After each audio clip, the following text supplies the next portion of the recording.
우리 하나님의 말씀은 구약성경 시편 50편 1절부터 15절까지 교독하십니다. 전능하신 이 여호와 하나님께서 말씀하사 해 돋는 데서부터 지는 데까지 세상을 부르셨도다. 온전히 아름다운 시온에서 하나님이 빛을 비추셨도다. 우리 하나님이 오사 잠잠하지 아니하시니 그 앞에는 삼키는 불이 있고 그 사방에는 광풍이 불리로다. 하나님이 자기의 백성을 판결하시려고 위 하늘과 아래 땅에 선포하여 이르시되 나의 성도들을 내 앞에 모으라. 그들은 제사로 나와 언약한 이들이니라 하시도다. 하나님이 그의 공의를 선포하리니 하나님 그는 심판장이시미로다. 셀라. 내 백성아 들을지어다. 내가 말하리라. 이스라엘아 내가 네게 증언하리라. 나는 하나님 곧 내 하나님이로다. 나는 내 재물 때문에 너를 책망하지는 아니하리니 내 번제가 항상 내 앞에 있음이로다. 내가 내 집에서 숫소나 내 우리에서 순념소를 가져가지 아니하리니 이는 산림의 짐승들과 무산의 가축이 다 내 것이며 산의 모든 새들도 내가 아는 것이며 들의 짐승도 내 것이미로다. 내가 가령 줄여도 내게 이르지 아니할 것은 세계와 거기에 충만한 것이 내 것임이로다. 내가 숫소의 고기를 먹으며 염소의 피를 마시겠느냐.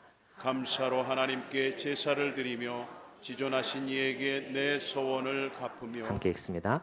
환난 날에 나를 부르라. 내가 너를 건지리니 네가 나를 영화롭게 하리로다. 아멘. 우리가 지금 다루고 있는 주제를 다시 한번 상기시켜 드려보면 영광스러운 교회, The Glorious Church죠. 영광으로 빛나는 교회라는 제목하에서 말씀을 드리고 있습니다. 하나님은 어떤 교회를 계획하셨는가? 성경에 보니까 창세 전부터 하나님의 마음속에 계획, 그림이 있었다고 말씀하고 계시네요. 그 교회의 모습을 에베소서 5장은 아주 선명히 묘사해 주고 있는데 자기 앞에 영광스러운 교회로 세우사. 목적입니다. 의미가 목적의 의미로 되어 있습니다. 세우고자 하셨습니다. 이것이 하나님의 계획이었다는 것입니다. 그러면 그 영광스러운 교회는 어떤 교회였는가를 보니까 말씀에서 이는 곧 물로 씻어 말씀으로 깨끗하게 하사 거룩하게 하시고, 이렇게 그 영광스러운 교회를 묘사하고 있네요. 그래서 영광스러운 교회는 많은 교인 수도 아니요, 크고 웅장하고 화려한 건물도 아니요, 또 커다란 권력을 쥐고 세상을 이렇게 흔들 수도 있는 그런 교회도 아니라는 것입니다. 사실 우리는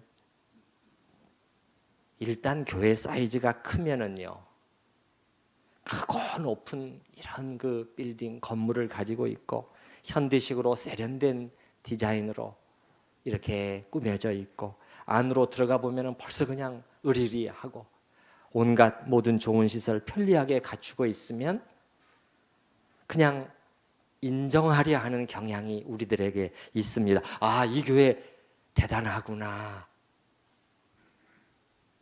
나아가서 멋있구나. 나아가서 부럽구나. 여기까지 가는 것이죠. 반대로 교인 수가 적고 교회 건물도 초라한 그런 교회를 대하게 되면 일단 무시하고 또 들어가는 경향이 있어요. 여러분, 저기 상가의 지하에 혹은 2층에 조그만 교회가 큰 건물을 가진 대형 교회보다 더 좋고 훌륭한 교회일 수 있다고 생각해 본 적이 얼마나 있으신가요? 솔직하게. 아니, 그런 가능성이라도 우리는 열어두고 있을까요?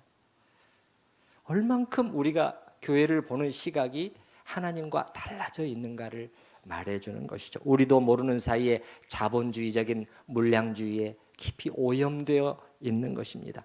이 세상의 기준과 가치관이 그대로 교회 안에 다 들어와 있는 것이죠.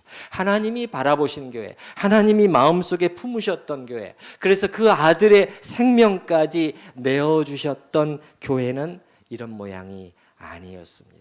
그런 외적인 것들이 도무지 아니었어요. 그것은 순결한 교회였습니다. 그것은 사이즈랑 관계된 것이 전혀 아니었어요. 외적으로 얼마나 멋있는가, 그거 하나님 관심 없었습니다. 거룩한 교회, 깨끗한 교회를 하나님은 그리셨던 것입니다. 다시 한번 에베소서 말씀 읽어드리겠습니다. 이는 곧 물로 씻어 말씀으로 깨끗하게 하사 거룩하게 하시고 자기 앞에 영광스러운 교회로 세우사 티나 주름 잡힌 것이나 이런 것들이 없이 거룩하고 흠이 없게 하려 하심이라. 그리고 우리가 알아야 될 것은 하나님의 마음속에는 이러한 교회에 대한 갈망이 있으시다는 것입니다. 여전히 지금도 그리스도의 몸된 교회들이 진정 이런 교회로 세워져 나가기를 하나님은 원하고 계시고 분명히 요구하고 계시고 그리고 이런 교회를 오늘도 찾고 계십니다. 우리도 이런 면에서 하나님과 시각이 서로 일치가 되어야 되겠습니다. 더 정확하게 말씀을 드리면 우리의 시각을 하나님의 시각에 일치시켜야 되겠습니다. 그렇지 않으면 우리의 많은 수고 후에도 나중에 받는 점수는 미미할 수가 있어요. 기대에 너무 못 미칠 수가 있습니다. 우리가 이렇게 주님의 교회를 위하여 수고하고 헌신하고 드리고 이렇게 하는데 나중에 결과가 이거밖에 안 돼? 이래서는 안 되겠잖아요. 여러분, 우리 학생들이, 대학생들이 학기 말에 또 기말고사 시험을 보고 또 과제물을 제출하고 그래서 이 좋은 점수를 받으려면 어떻게 해야 되죠? 좋은 점수를 받으려면 가장 중요한 것은 그 과목에 교수님이 무엇을 강조하고 무엇을 중요시하고 소위 말하는 출제자의 의도를 잘 읽어야 돼요. 맞습니까? 예, 그 학생들이 그런 학생들이 늘 좋은 학점을 받게 되죠. 저도 학교에 있을 때 채점하다 보면은 참 실망스러운 경우가 좀 자주 있어요. 아니 내가 한 학기 내내 그렇게 강조했는데 이게 중요하다고 밑줄을 그으라고 빨간 줄 하라고 그렇게 했는데도 그걸 놓쳐버리는 학생들이 많고요. 어떤 경우에는 많은 양을 써놨지만은 정작 출제한 교수가 원하는 내용은 별로 없는 경우들이 많아요.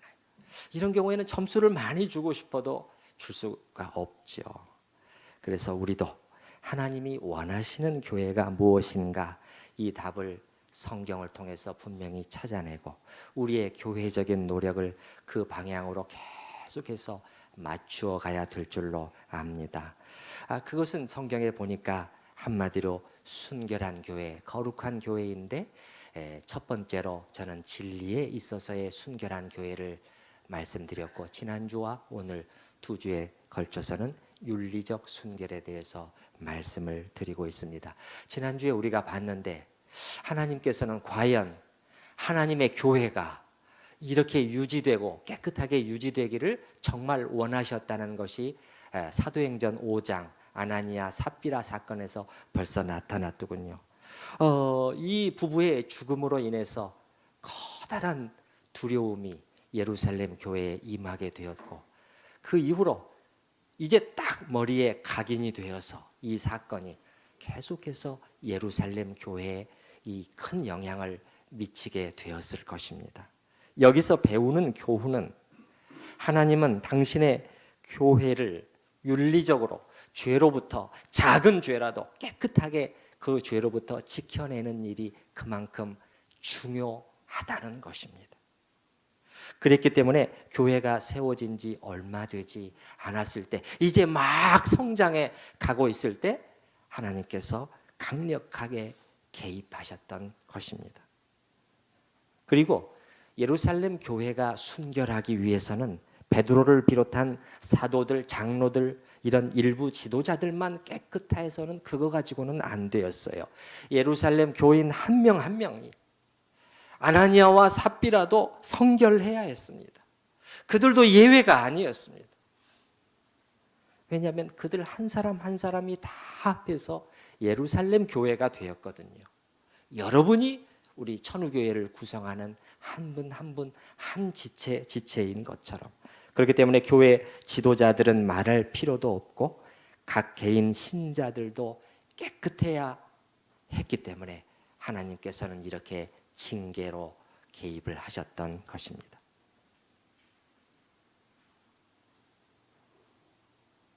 그러면 어느 정도 깨끗함을 하나님께서 원하시는가 했을 때, 이 역시 우리 생각이 아니라 말씀을 보니까, 제가 또 말씀드립니다. 출제자의 의도입니다. 출제자의 의도가 중요해요. 우리 생각대로 가면 안 되고 둘레 다 이렇게 이 정도 되니까 그거 아닙니다.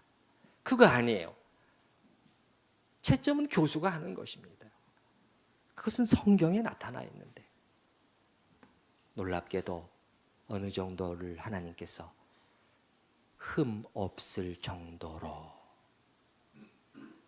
이 말은 책망할 것이 없을 정도로 그 정도의 성결을 요구를 하셨다는 것입니다. 지난주에 우리는 신약의 세 구절을 살펴봤는데 오늘 두 구절만 더 확인하고 넘어가고자 해요. 여기 시편 50편 말씀은 제가 맨 마지막에 돌아올 부분이니까 표시를 해두시고요. 빌립보서 2장 15절, 신약성경 319페이지 근처입니다. 빌립보서 2장 15절 말씀 한번 보십시다.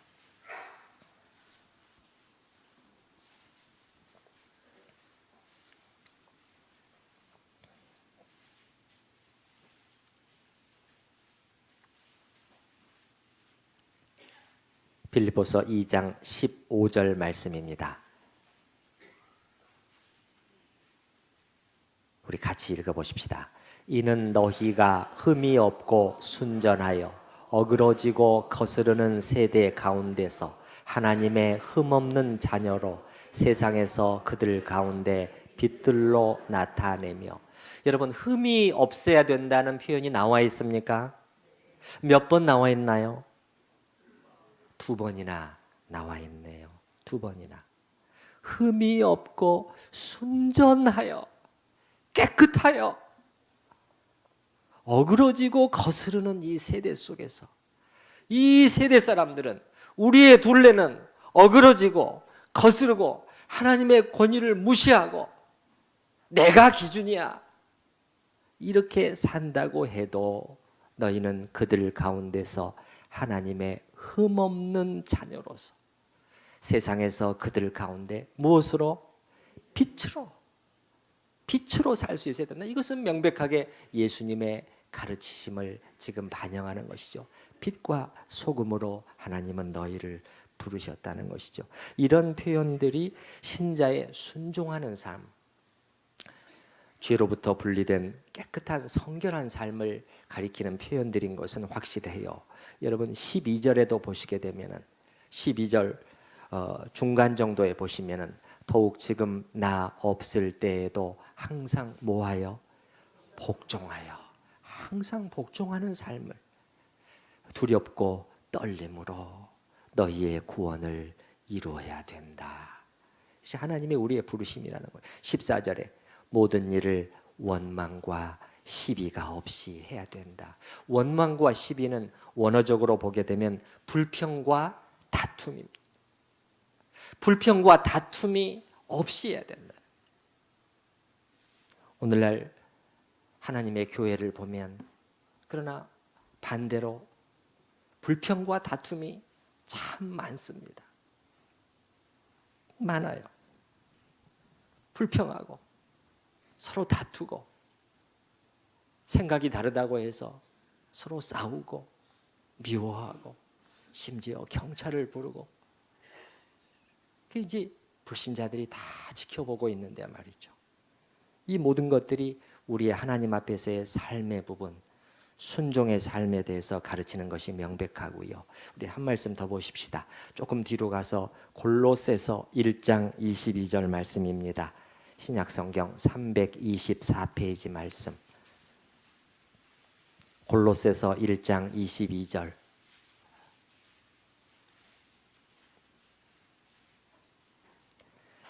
또 같이 읽어보십니다.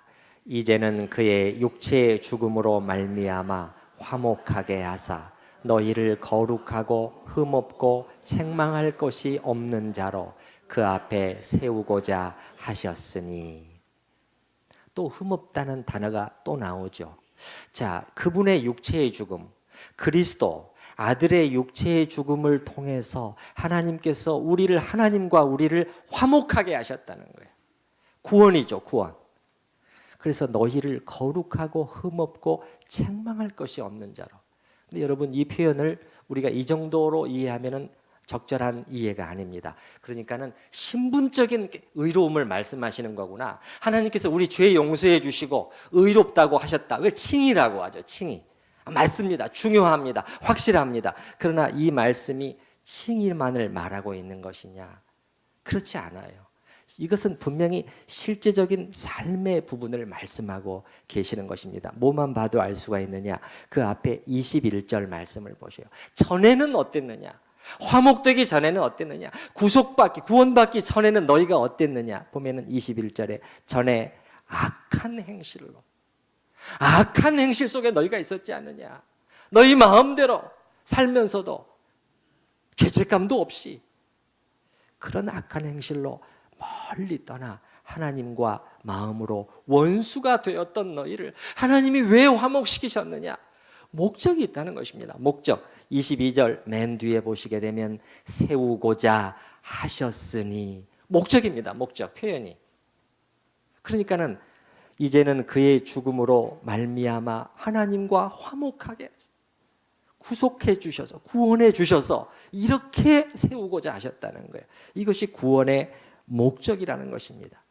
거룩하고 흠없고 책망할 것이 없는 성화의 삶을 가리키는 것입니다. 의롭다고 하신 것은 또한 성화로 거룩한 삶을 살게 하기 위해서라는 것이죠. 그래서 신학적으로 이렇게 우리는 이 부분을 이렇게 말합니다.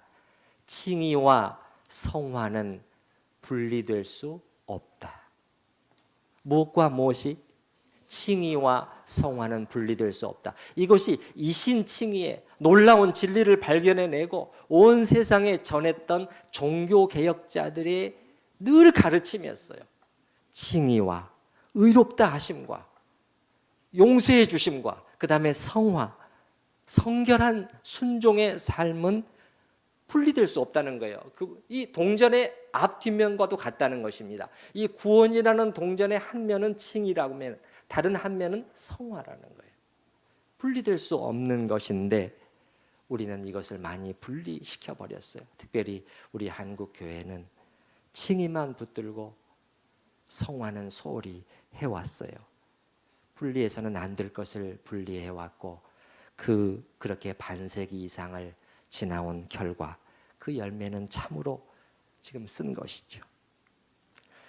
지난주에 제가 이 두 번째 윤리적 순결의 측면이 측면을 가볍게 여겨서는 안 된다고 말씀드리는 또 하나의 이유를 이것은 이 두 번째 측면이 진리에 있어서의 순결은 그들은 별로 관심 없지만 불신자들은 교회 밖의 사람들은 그러나 이 윤리적 순결의 측면 신자들이 어떻게 사는가 하는 그 부분에 대해서는 쉽게 그들의 눈에 띄고 또 늘 민감하게 반응하는 영역이라고 말씀을 드렸죠. 이 말은 우리의 이런 부분이 필연적으로 복음 전도에 영향을 미치게 되어 있다는 것입니다. 그리고 실제로 그러한 일이 진행되어 왔죠. 우리 한국교회 성결한 삶의 문제는 소홀히 해왔습니다. 아니 완벽한 사람이 어디 있어. 그렇게 하고 전도 해왔는데 그 결과는 오히려 복음 전도가 막혀버리는 아이러니한 결과가 발생하게 되는 것이죠. 교회가 다른 어떤 것보다도 교회의 성장과 부흥을 최우선시해 왔는데 이제는 숫자가 계속 줄어들어 버리는 그러한 결과를 초래하게 된 것이죠. 이것은 여론조사 결과를 통해서도 확인이 되는데요. 서베이의 결과를 보게 되면 비기독교인들은 우리 한국의 개신교회가 이 기독교인들이 사회 봉사에 힘쓴 점도 인정을 했습니다. 여기에 결코 박한 점수를 주지 않았어요. 그러나 기독교인들의 삶에 대한 문제에 대해서는 많은 응답자들이 부정적인 반응을 보였습니다. 지금부터 약 5년 전에 기윤실이라고 해서 기독교 윤리 실천운동 본부라고 하죠. 거기서 한국 교회의 사회적 신뢰도 여론조사 여론조사를 했는데 여러 종교들, 우리나라의 종교들의 이름을 다 나열하고 우리 특별히 이제 우리 기독교는 개신교와 천주교로 나누고 또 불교, 원불교 모든 종교들을 거의 다 나열하면서 이 중에서 사회봉사를 많이 하는 종교 표시해 보시오. 그 문항의 질문을 제가 그대로 읽어드려 볼게요. 다음 중 어느 종교가 사회봉사 활동을 가장 많이 하고 있다고 생각하십니까? 가장 사회봉사 활동을 많이 하는 종교는 무엇이라고 생각하십니까? 어느 종교라고? 개신교였어요. 50%. 그 다음이 천주교 39%. 그 다음에 불교 8%였습니다. 그런데 신뢰하는 종교를 물었을 때 그럼 다음의 종교 중 가장 신뢰하는 종교는 무엇입니까? 라고 물었을 때는 순서가 바뀌었어요. 천주교, 불교, 그 다음에 개신교의 순서예요. 천주교 29%, 불교 28%, 개신교 21%.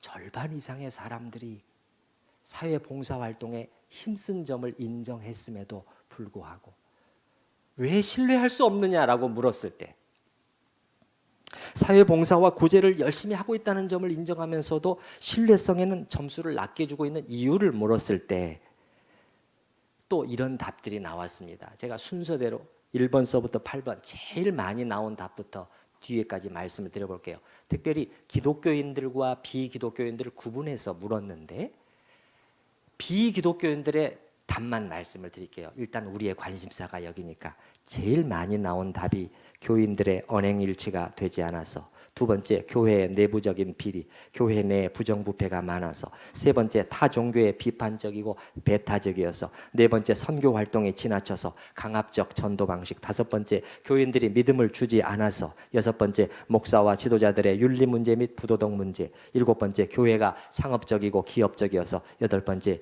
이기적이어서 배려심이 적어서. 여기서 상당히 많은 부분들이 그 삶의 부분, 윤리적인 부분이라는 것을 우리가 알 수가 있겠죠. 여기서 1번이 뭐였죠, 여러분? 언행일치가 되지 않아서인데, 기독교인들, 제가 비기독교인들의 답만 말씀을 드렸잖아요. 기독교인들에게 물었을 때도 1번이 이게 나왔어요. 1번이. 그러니까 교회 다니는 사람들도 그리고 안 다니는 사람들도 어떤 생각 속에 있다는 것이죠. 기독교인들은 말은 그럴듯하게 하는데 그렇게 살지는 않아. 그렇게 나뉘어져 있다는 거예요. 그게 보인다는 것이죠. 그러니까 신뢰가 안 가. 이 말은 다른 말로 하면 내가 종교를 가진다면 이 종교는 갖고 싶지 않아. 이렇게 되는 것이죠. 이런 아픈 현실을 우리가 조금 전에 빌립보서 2장 15절의 준 말씀과 비교를 해본다면, 이는 너희가 흠이 없고 순전하여 어그러지고 거스르는 세대 가운데에서 하나님의 흠 없는 자녀로 세상에서 그들 가운데 빛들로 나타내며. 주님께서는 이것이 중요하다는 거예요. 그래야 하나님의 말씀도 전해질 수 있다. 사실은 이렇게 가르치시는 것이죠. 우리 이거 무시해버리고 말씀만 전해야 되겠다고 했는데 실패했지 않습니까? 우리 주 예수님께서도 일찍이 이 문제를 지적을 하셨죠. 말만 하고 행하지 아니하며. 그 서기관과 바리새인들의 문제의 핵심을 주님께서 말은 하고 말만 하고 행하지는 않는다. 마태복음 23장입니다. 그들은 말만 하고 행하지 아니하며. 사실은 무서운 말이죠. 행해야 된다는 거예요. 몸이 따라줘야 된다는 것입니다. 진리를 붙들되 진리가 우리에게 때로는 불편함과 손실을 요구할 때는 그 손실과 불편함을 감수해야 되는데 그거는 안 하려고 한다는 거예요. 말만 하고 행하지 아니하며, 이것은 방금 서베이의 표현에 따르면 언행불일치죠. 언행불일치. 입으로 하는 믿음의 고백은 분명히 있는데 그건 없지 않은데 몸으로 하는 순종의 삶은 없다는 것이죠. 분리입니다. 다시 한번 분리해요.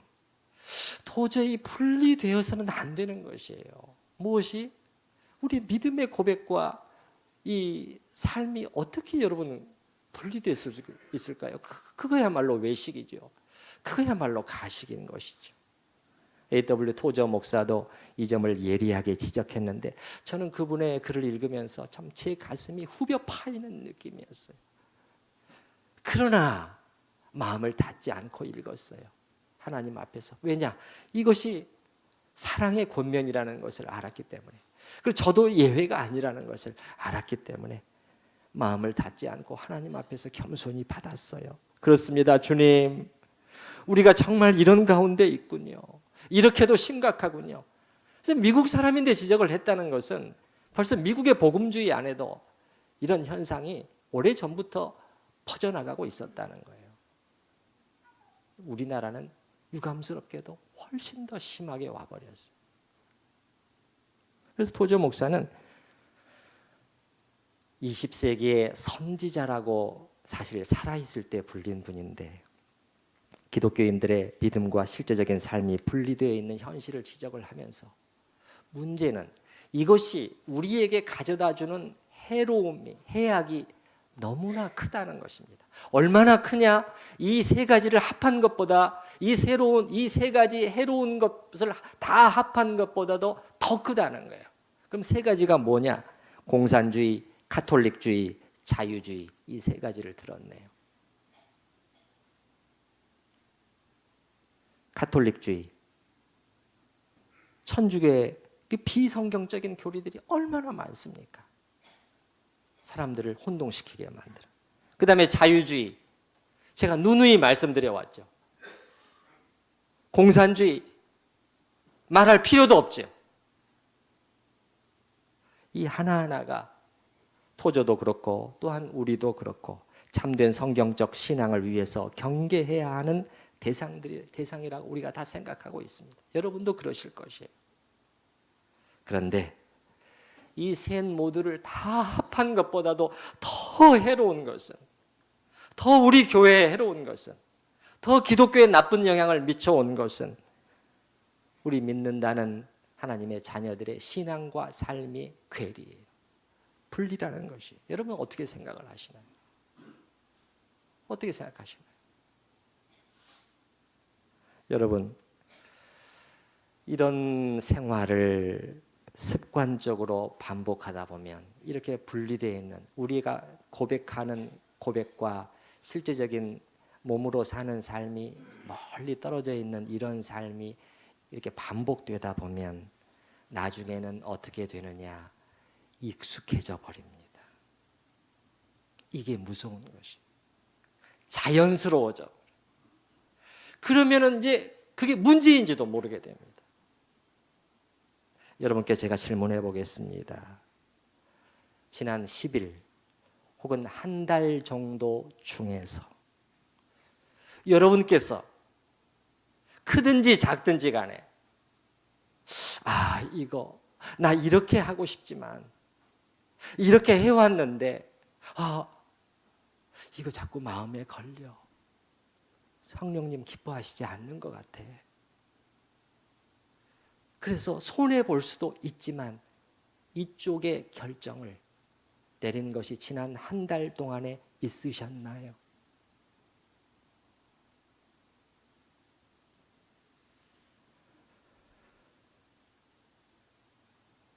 그냥 아무것도 돌이키지 않아도 문제가 되지 않는 그런 삶이 우리 안에서 반복되고 있는데 그것이 우리한테 너무나 익숙해져 버렸다면 이게 하나의 저주가 아닐까. 근데 우리 자신은 이거 별 문제의식을 못 느낀 채 이런 생활을 해나갈지 모르지만 문제는 안 믿는 밖의 사람들에게는 참으로 거부감을 가져다 주게 되어 있고 그것은 우리가 그토록 중요시하는 복음 전도에도 치명적인 악 영향을 끼치게 되어 있다는 것이 이것이 또한 문제인 것이죠. 이것이 또한 문제인 것이죠. 이 부분을 교회가 특히 한국 교회가 해결해내지 못하면 상황은 점점 악화되어 갈 것입니다. 명약관화예요. 제가 토저 목사의 그 글의 일부를 읽어드리겠습니다. 참으로 한 불신자가 거짓되이 그리스도를 따르는 어떤 친지의 모순을 본 후에 정이 떨어져서 복음의 초청으로부터 돌아선다고 해도 지나치게 책망받지 않을 것이다. 종교적 가식이 인간의 마음을 죽이는 결과를 초래한다는 것은 필설로 다 표현할 수 없다. 모든 인간의 행위가 온 세상을 심판하실 분의 예민한 눈에 의하여 간파될 크고 두려운 날에 우리의 모순과 협잡이 고발을 당한다면 어찌할 것인가. 그리고 세상에 살 동안 기독교를 오해하여 종교적인 서투른 모방을 한 사람들 때문에 구역질 나서 반항한 수백만의 잃어버린 자들에 대한 책망은 누구에게 내려질 것인가? 저도 예외가 아니라고 말씀을 드렸습니다. 다시 한번 제가 읽어드릴게요. 참으로 한 불신자가 거짓되이 그리스도를 따르는 어떤 친지의 모순을 본 후에 그 말과 삶이 달라도 너무나 다른 그 가까운 사람의 그 신앙생활을 본 후에 정이 떨어져서 복음의 초청으로부터 돌아선다고 해도 그에게 과연 그를 블레임할 수 있겠느냐는 거죠. 왜냐? 그들은 성경을 보지를 않는다고 제가 말씀드렸죠. 우리를 통해서 하나님을 보기 때문에. 예수님이 안 보여요. 우리를 통해서 예수님을 보게 되어 있기 때문에 그렇게 될 수밖에 없다는 것이죠. 그 다음 문장에 보면 종교적 가식이 인간의 마음을 죽이는 결과를 초래한다는 것은 필설로 다 표현할 수 없다. 종교적인 이 외식, 이 가식이 사람의 마음을 죽이는데 그 사람 자신도 죽여갈 뿐 아니라 그를 보고 있는 사람들도 죽여간다는 거예요. 이것이 그렇게 무서운 것이라는 것이에요. 이것이 그렇게 무서운 것이라는 거예요.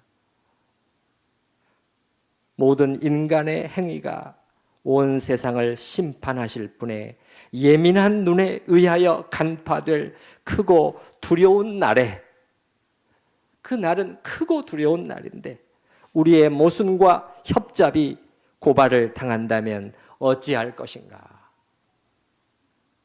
그리고 세상에 살 동안 기독교를 오해하여 종교적인 서투른 모방을 한 사람들, 그게 무슨 말이냐? 신앙 따로 삶 따로가 아주 자연스럽게 된 엉터리 그리스도인들 때문에 구역질 나서 반항한 수백만의 잃어버린 자들에 대한 책망은 누구에게 내려질 것인가? 그들은 지옥에 가겠지만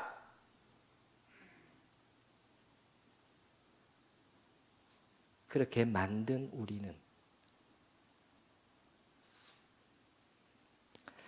이런 선지자적인 지적을 받을 때 우리는 괴로워할 줄 알아야 합니다. 괴로워할 줄 알아야 돼요. 어설프게 변명하거나 빠져나가려고 하지 말고 하나님 앞에 정직해야 됩니다. 저는 이것이 통회하는 심령이라고 믿습니다. 통회하는 심령. 그것이야말로 하나님이 원하시는 은혜로운 마음의 상태예요.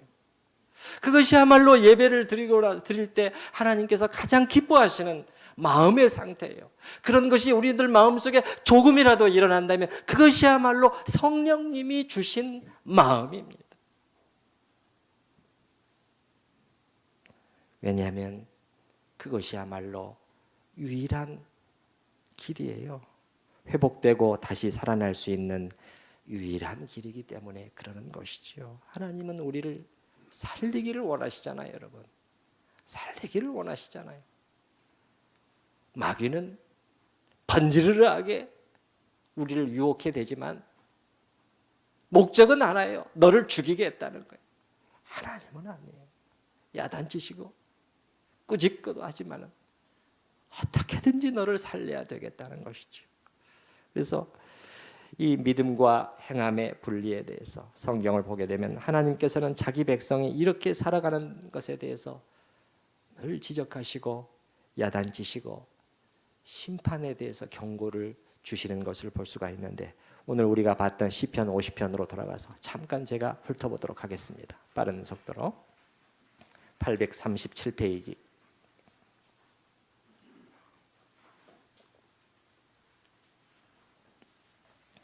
50편 3절에 보시게 되면 우리 하나님이 오사 잠잠하지 아니하시니 그 앞에는 삼키는 불이 있고 그 사방에는 광풍이 불리로다. 잠잠하지 아니하신다. 하나님은 가만히 계시지 않는다는 거예요. 하나님은 말씀하시고 지금도 일하시는 하나님이시라는 거예요. 그 앞에는 삼키는 불 그리고 광풍, 이것은 크고 두려우신 하나님의 심판을 암시하는 것 같습니다. 4절에 보시게 되면 하나님께서 심판하시되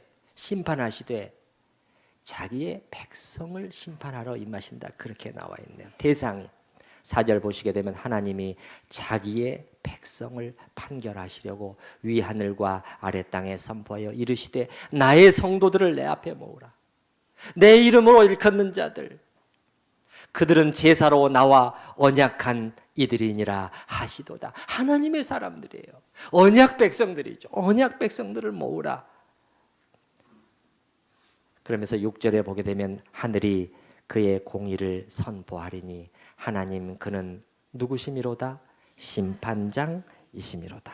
그러면서 하나님께서 7절에 보게 되면 내 백성아 대화를 해보자는 거예요. 대화를 해보자. 잘 들어라. 나를 그렇게 모르느냐? 하나님의 그 애타는 마음이 표현되어 있어요. 7절에 내 백성아 들을지어다. 내가 말하리라. 이스라엘아 내가 네게 증언하리라. 나는 하나님 곧 너의 하나님이로다. 너의 아버지가 아니냐, 너를 구속한.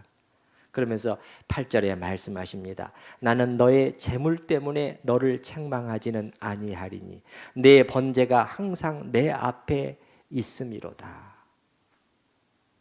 그 재물이라는 것은 뭡니까? 제사, 예배를 말하는 거죠. 우리의 예배와 예물. 나 이것 때문에 너를 책망하지는 않겠다. 왜냐하면 이거 너 잘하고 있으니까. 너의 번제가 항상 내 앞에 있음이로다. 좋은 거라는 거예요. 나쁜 거라고 하나님께서 말씀하지 않으셨어요. 그런데 이 말씀을 왜 하셨을까? 여기 보시면은 8절 말씀 보면 재물 때문에 너를 책망하지는 아니하리니. 그럼 무엇 때문에 책망을 하느냐? 이것 때문은 아니지만 뒤에 16절 이후를 보시면 하나님께서 이 말씀을 하시는 것이 이제 우리가 이해가 되게 됩니다. 16절 이후를 우리가 같이 좀 보십시다. 거기 보시게 되면은 악인에게는 하나님이 이르시되 내가 어찌하여 내 율례를 전하며 내 언약을 내 입에 두느냐. 그럼 여기 악인이 누구냐는 거죠. 그러면 하나님 모르는 이방인 악인을 가리키는 것인가? 그렇지 않은 것 같아요. 뭐를 보면 알 수 있죠?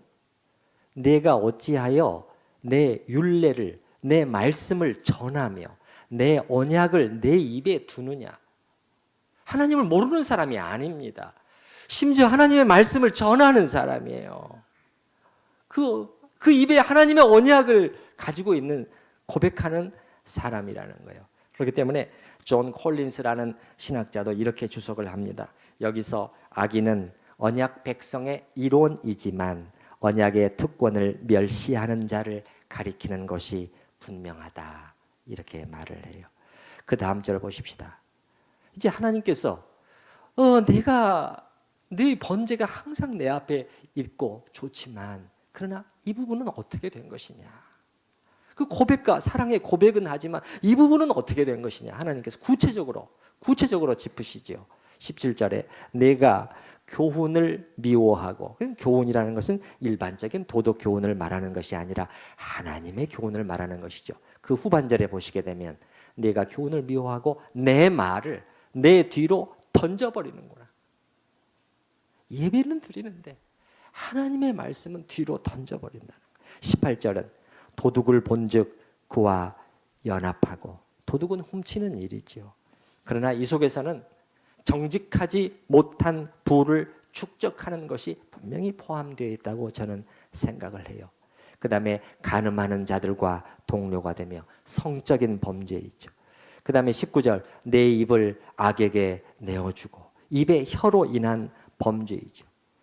내 혀로 거짓을 꾸미며 부정직, 거짓을 하나님은 지적하고 계시죠. 20절 앉아서 내 형제를 공박하며 내 어머니의 아들을 비방하는도다. 우리 하나님께서 주신 혀를 파괴적인 세우기 위해서 쓰는 것이 아니라 파괴적인 목적을 위해서 사용한다. 아까 장로님 기도하셨지만 세우기 위해서 내가 말을 해왔느냐, 하나님을 무너뜨리기 위해서 말을 해왔느냐, 참 조심해야 되는데 이렇게 했다는 거예요. 이게 다 여러분 17절부터 20절까지가 다 윤리적인 그러한 죄의 문제를 하나님께서 지적하시는 게 아닙니까? 21절에 보시게 되면 내가 이 일을 행하여도 내가 잠잠하였더니, 사실은 하나님은 잠잠하신 분이 아니에요. 여러분 아까 3절을 다시 한번 보시기 바랍니다. 50장 3절에 보시게 되면 어떻게 나와 있었죠? 우리 하나님이 오사 어떻게 잠잠하지 아니하시니. 하나님은 결코 잠잠하신 분이 아니에요. 성경에 보게 되면 매일같이 일하시는 하나님이에요. 날마다 우리의 짐을 지신다고 되어 있고요. 매일같이 악인을 심판하시는 하나님이라고 나와 있어요. 그런데 21절에 내가 이 일을 행하여도 내가 잠잠하였더니, 그럼 이 잠잠은 무엇일까요? 기다려 주심이죠. 참고 기다려 주심이죠. 회개할, 돌이킬 기회를 또 주시는 것이죠. 하나님의 오래 참아주심을 우리는 잘 모르고 그걸 이용하는 경향이 있죠. 근데 내가 잠잠하였더니 내가 나를 너와 같은 줄로 생각하였구나. 너와 같은 줄로, 이 말은 그 악에 무딘 하나님으로 생각했다는 거예요. 내가 그냥 악을 행해도 다 용납하고 괜찮다고 생각하는 하나님으로 알았느냐? 아니라는 거예요.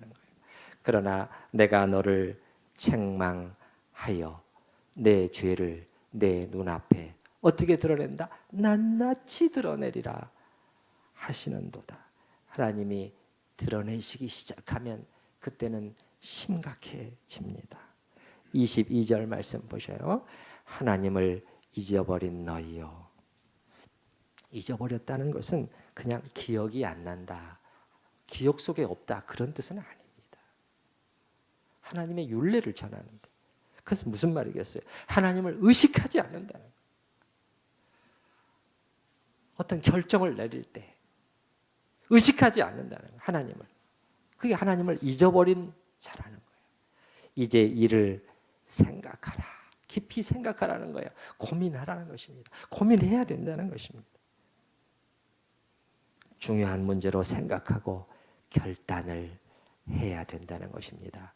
그렇지 아니하면, 그렇게 네가 하지 아니하면 내가 너희를 찢으리니 건질 자 없으리라. 매우 엄중한 경고를 주고 계시는 것이죠. 23절 감사로 제사를 드리는 자가 나를 영화롭게 하나니 그의 행위를 옳게 하는 자에게 내가 하나님의 구원을 보이리라.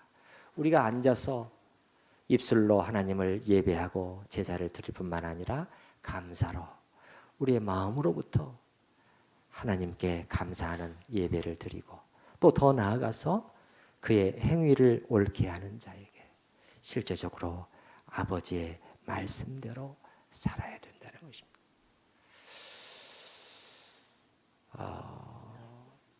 이제 하나님께서 특별히 이러한 권면이 여러분 다시 앞으로 5절로 가보셔요. 자신의 언약의 백성을 향한 하나님의 준엄하고 간절한 말씀이라는 것을 다시 기억하시기 바랍니다. 5절 말씀 이르시되 나의 성도들을 내 앞에 모으라. 그들은 제사로 나와 언약한 이들, 내가 가장 귀히 여기는 자들, 내가 이 세상에서 택한 사람들, 나의 이름을 찬송할 나의 백성들이라는 거예요.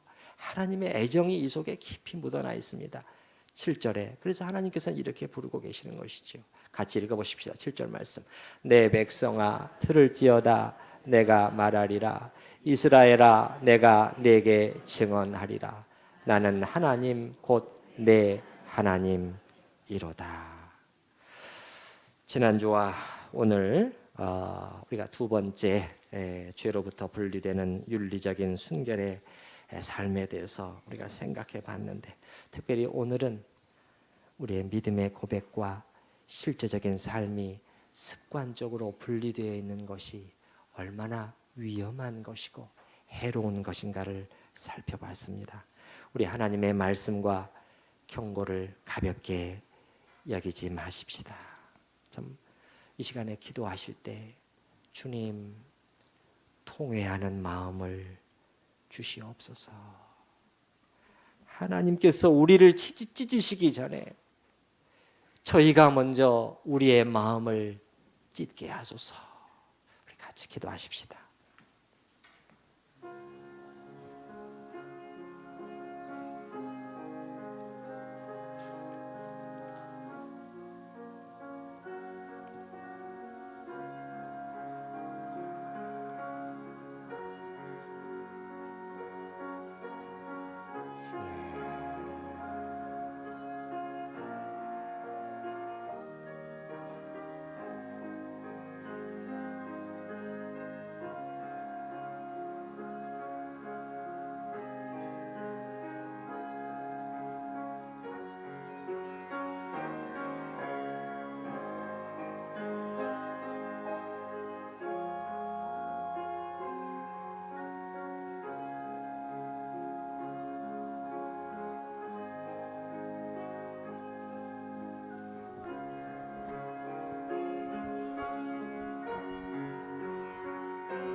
아들의 피값으로 사실 만큼 귀한 자들이기에 하나님은 이 아침에도 포기하지 않으시고 자녀들을 부르십니다. 주님, 아버지께서 우리를 부르실 때 아직 말씀하고 계실 때 주님 돌이켜야 될 부분들을 돌이키게 하여 주시옵소서. 아버지 하나님, 우리 입술의 고백과 찬양과 예배와 그리고 실제로 몸을 움직여서 결정하고 행동하고 하는 우리의 삶이 분리되어 버리는 이 저주로부터 저희를 건져 주시옵소서. 아버지 하나님, 참으로 티나 주름 잡힌 것이나 이런 것들이 없이 거룩하고 흠없는 당신의 백성으로 그 영광스러운 교회로 세우고자 이 모든 구속의 사역을 진행해 오셨사온즉 주님, 저희가 이것을 가벼이 여기지 않게 하여 주시옵소서. 주님, 순결한 교회들 더 많이 일으켜 주시고 하나님의 그들을 통해서 하나님의 영광을 드러내시며 또한 우리 천우 교회가 거기에 뒤처지지 않게 도와 주시옵소서. 예수님의 이름으로 기도드립니다. 아멘.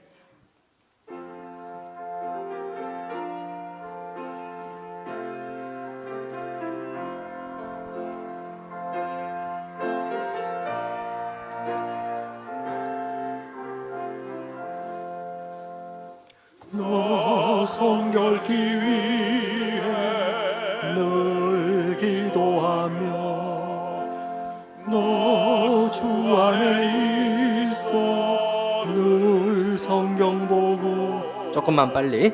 온 형제들 함께 늘 사귀면서 일하기 전마다 너 기도하라. 너 성결기 위해 내 머리 숙여 저 은밀히 계신 내 주께 빌라. 주 사귀어 살며 주 닮으리니 널 보는 이마다 주 생각하리. 너 성결기 위해 주 따라가고 일 다급하여도 당황치 말고 참 즐거울 때나 또 슬플 때나 너 주님만 믿고 늘 따라가라. 너 성결기 위해 늘 기도하며 내 소원을 주께 다 맡기어라. 너 성령을 받아 주 섬겨 살면 저 천국에 가서 더 잘 섬기리.